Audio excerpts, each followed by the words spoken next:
The change in bowling. Murali Dhiran, the off-spinner, is coming on the southern end. Now then, just called him for a no ball.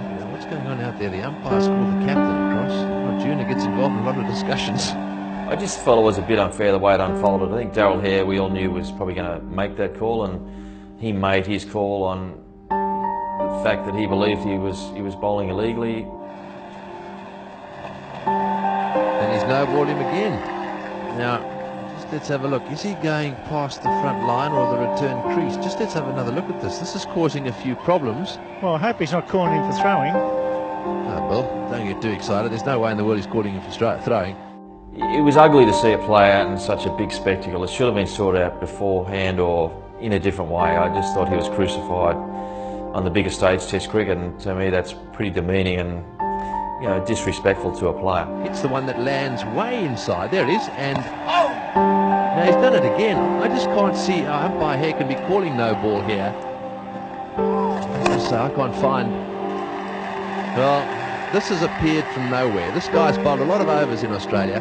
You can feel it building up, and there was a lot of talk in the media before the Test match about Murali's action. There always was, but I mean, he probably didn't understand it. I mean, I think looking back on it, I think his action was legal.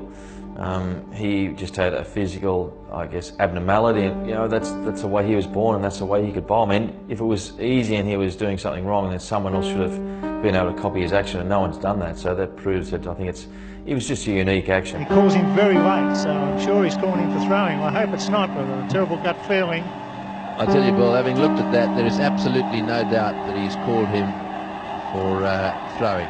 Where it came into question was, I think, Emerson at the other end, who I think called the no ball on one of the balls where he actually bowled a leg spinner with a purely proper action. And he called that a no ball, so in my mind that means that Emerson's calls were probably a bit premeditated.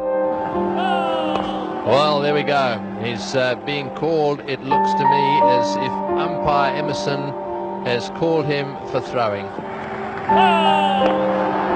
Well, that was a leg break. So, you know, he's not saying anything, but that was a leg break, and this is very interesting now. It's a sad situation. I mean, it was a different action. I just knew that he was very hard to pick up. It was like an optical illusion when you're batting.